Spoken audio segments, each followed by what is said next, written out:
I'm okay. How's our visit today with the former president? Yes, okay lang naman yung bisita. It was a good day today. And we talked about the unconstitutionality of the transfer of the PhilHealth funds, 60 billion of it. And it was, decided that it should be returned. That's correct. Yes, to PhilHealth. And then, we talked about the inauguration of, the inauguration on Sabato, opening of the Davao Bucana Bridge.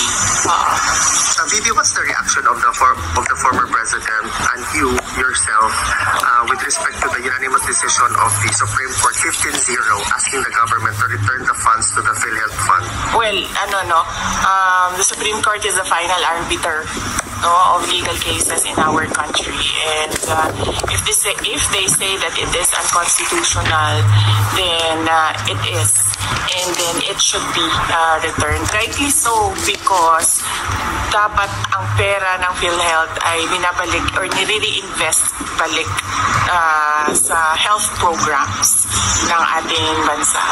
VP Inday, earlier we talked about the Bucana Bridge, and you made mention that you're going to refer the situation with the former president. Ano po yung decision ni former president? Nag-ano lang ako kanina kung pwede ko ba i-kwento yung backstory ng Bucana Bridge. And then he said na okay lang naman. So ang nangyari dyan ay ang Bucana Bridge is kaparte ng buong coastal road ng Davao City. So hindi siya yung coastal road hindi siya makakatawid ng Bangkerohan River kung wala yung Bucana Bridge. At that time na mayor ako, may budget ang coastal road pero unfunded ang bridge. And it was made known at the time to former President Duterte that the bridge is unfunded. At siya ay naghanap ng paraan para mabigyan ng pondo yung bridge. So noong nakahanap siya ng pondo ay sinimulan yung negotiations, sinimulan yung mga planning, lahat ng paperwork para doon sa bridge na yon ay sinimulan na. But ngayon, nandiyan na yung bridge, so dapat nating pagpasalamatan para sa akin bilang isang Davaoenyo at syempre sa mga tiga Mindanao na din dahil nagbe-benefit din sila doon sa coastal road na yun, traveling from south to north of Davao in the region. Nagpapasalamat kami kay dating Pangulong Rodrigo Duterte dahil hindi siya tumigil sa paghahanap ng pondo para doon sa tulay. At syempre nagpapasalamat tayo sa People's Republic of China dahil buong-buo nila binigay yung entire cost ng tulay na iyon. So walang gastos ang City Government of Davao, walang gastos ang Pilipinas para tayo magkaroon ng bridge na yon. At napakahalaga ng bridge na yon dahil hindi mag-connect ang south to north kung wala yung bridge. What is your reaction, VP, with the statement of President Bongbong Marcos saying that it's one of the 4 legacy projects under his administration so far? Basta sa akin, na lang. Bilang Davaoenyo at bilang Mindanaon, nagpapasalamat ako kay dating Pangulong Rodrigo Duterte dahil ang totoo talaga niyan, alam niya at the time yung problema ko bilang mayor. Now, may coastal road, may budget ang coastal road, pero wala kaming budget para sa tulay. At, and yes, as I said, yung source of fund, ang People's Republic of China, sila yung pinagpapasalamatan ko. VP Inday, on a different matter, today, the determination of the medical records with respect to the competency of the former president will be submitted. Was the submission done already or?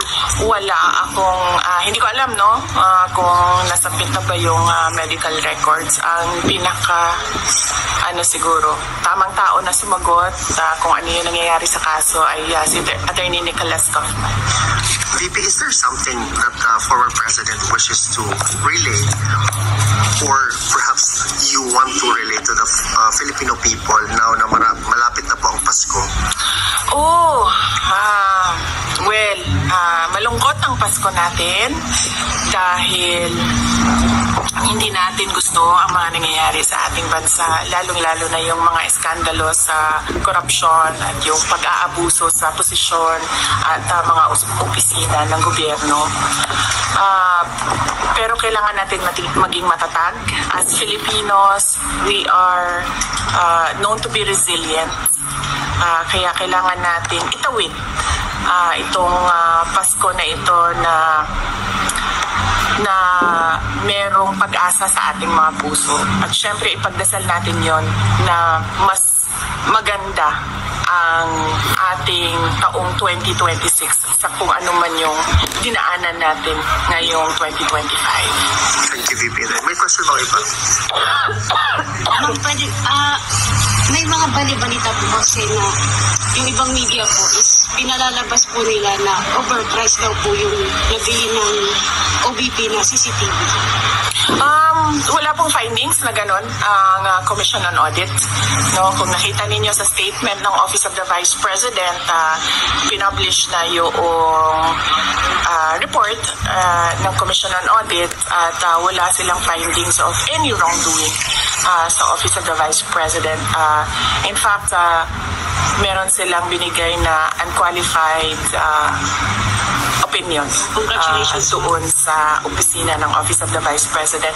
At kailangan ko pasalamatan doon yung mga kasamahan ko sa Office of the Vice President kasi sila talaga yung ng opisina. Pero lahat ng paperwork, lahat ng trabaho sa mga utos ko, lahat ng legwork, trabaho yan ng mga personnel ng Office of the Vice President. Kaya papasalamat ako sa kanila dahil nakuha nila yung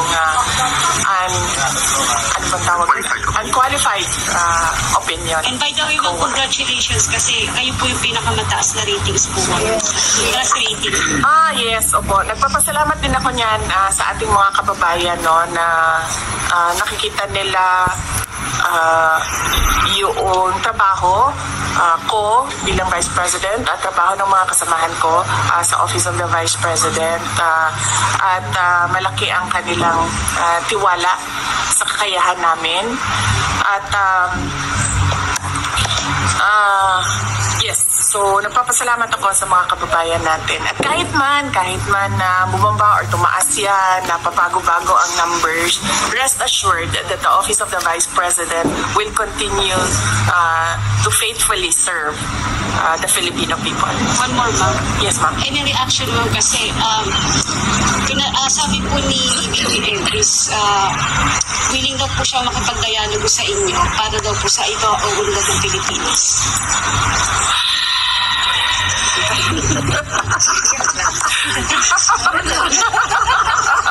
Orat to. Okay.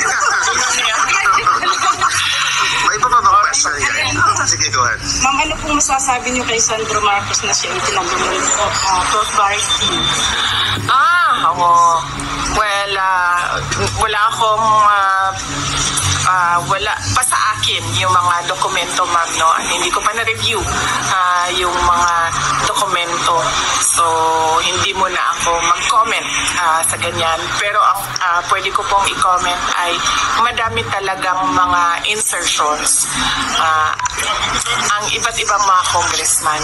Kasama na si Congressman Sandro Marcos.